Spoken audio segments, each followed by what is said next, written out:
आप कंपनसेशन के बारे में क्या कहने वाले हैं सर? लकी ने जानबूझकर वसीम से पूछा। नहीं सर, कंपनसेशन का तो अब सवाल ही पैदा नहीं होता। उल्टा मैं तो इस लेडी से माफी मांगूंगा और साथ ही में थैंक यू भी कहूंगा। वसीम ने मुस्कुराते हुए लकी से कहा और फिर कोयल की ओर बढ़ते हुए बोला, मैडम मुझे मेरी बदतमीजी के लिए माफ कर देना। आपने हमारे होटल का एक बहुत बड़ा नुकसान होने से बचा लिया, उसके लिए शुक्रिया। क्योंकि आपने हमारा नुकसान होने से बचाया है, इसलिए हमारे होटल की तरफ से आपको 1000 रुपए का डिस्काउंट भी देना चाहूंगा। वसीम ने कहा। पहले तो उसे ऐसा लगा कि शायद लकी इस लड़की को पसंद करता था और लकी ने उसकी पसंद को यानी अग्रवाल एंड अग्रवाल की होने वाली मालकिन को नाराज कर दिया था। जैसे ही बाकी लोगों ने वसीम के मुंह से ये सुना तो उनका मुंह खुला का खुला रह गया था। वसीम अपनी आंखों के सामने 30 लाख रुपए का ऐसे ही खड़े खड़े नुकसान होने दे रहा था और न ही सिर्फ वो कोयल को ऐसे ही जाने दे रहा था, दे रहा था। ये किस तरह का लॉजिक था जो किसी की भी समझ में नहीं आ रहा था।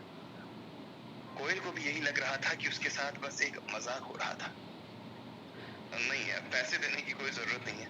मुझे नहीं लगता कि इतने से पैसों से इनका कुछ होने वाला है, इसलिए आप ये सब तो रहने दीजिए और मामले को रफा दफा कीजिए। वैसे भी काफी देर हो रही है, हम सब लोग काफी थके हुए हैं और हम सब लोगों को नींद भी आ रही है। लकी ने मुस्कुराते हुए वसीम से कहा। जैसे ही लकी ने अपनी बात खत्म की, सब लोग तितर बितर होना शुरू हो गए थे। जब लकी भी वहां से निकलने वाला था तो उसने वसीम के कंधे को थपथपाया और उसके सामने देखकर मुस्कुराने लगा। लकी की इस हरकत से वसीम भी काफी खुश हो गया था। हकीकत में तो उसे ऐसा लग रहा था कि उसने चीजों को ठीक तरह से हैंडल नहीं किया था, लेकिन जब लकी ने उसके कंधे पर ऐसे हाथ रखा तो उसे लगा कि उसने अच्छा काम किया था और लकी उससे नाराज भी नहीं हुआ था। इधर कोयल अपने कमरे में आई और अपने कपड़े को लेकर रात गुजारने के लिए रोशनी के कमरे में चली गई। अमित बेचारे को ना चाहते हुए भी उस कमरे से निकल। कोयल, तुम्हें ना लकी को थैंक्स बोलना चाहिए, वरना तुम ना आज बहुत बड़ी मुसीबत में पड़ने वाली थी, रोशनी ने कोयल से कहा। दोनों रोशनी के पलंग पर लेटे हुए थे। कोयल को अभी भी बहुत सारी चीजों की वजह से डर लग रहा था और इसलिए उसने रोशनी को कसकर गले लगा लिया था। रोशनी कोयल की ओर से उसके जवाब के आने का इंतजार कर रही थी, लेकिन कोयल थी कि मुंह खोलने का नाम ही नहीं ले रही थी।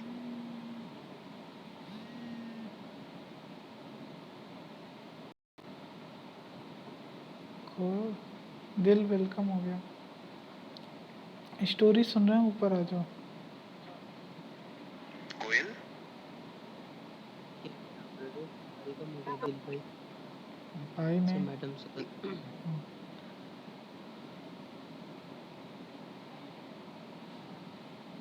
आप लोग स्टोरी सुनो, मैं बॉटल लेके आता हूँ। हाँ, बाद में पूछता हूँ कैसा लगेगा, स्टोरी कैसी है। ओके।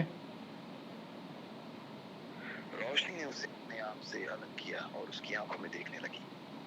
उसकी आंखों में देखकर रोशनी को साफ लग रहा था कि उसका लकी से माफी मांगने का कोई इरादा नहीं था। रोशनी ने फिर उसे समझाने की कोशिश करते हुए कहा, देखो कोयल, ये बहुत गलत बात है।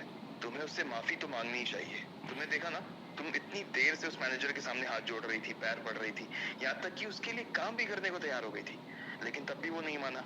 वही लकी उसके पास आया, थोड़े से शब्द कहे, दो चार लॉजिक दिए और उसकी बात एक झटके में मान गया। तुम्हें क्या लगता है, क्या लकी पहले से यहाँ के मैनेजर को जानता है?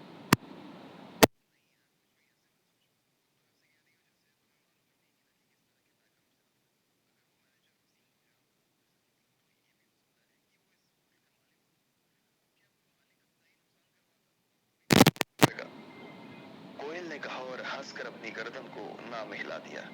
इसके बाद फिर से रोशनी की घूमी और बोली, मुझे लगता है लकी ने जो वो बेकार सी बात कही, वो सुनकर मैनेजर का दिल ना पिघल गया था। मेरे पापा भी बिजनेस में है ना, इसलिए मैं जानती हूँ कि वो कैसे उल्टी सीधी बातें करके लोगों को बेवकूफ बनाते हैं। इसलिए अगर उस मैनेजर ने वो बात मान ली ना, तो इसमें लकी का तो कोई लेना देना है नहीं। फिर भी कम से कम वो तुम्हारे लिए बोला तो, तुम्हारे प्रशांत ने तो वो भी नहीं किया तुम्हारे लिए। रोशनी ने उसकी टांग खींच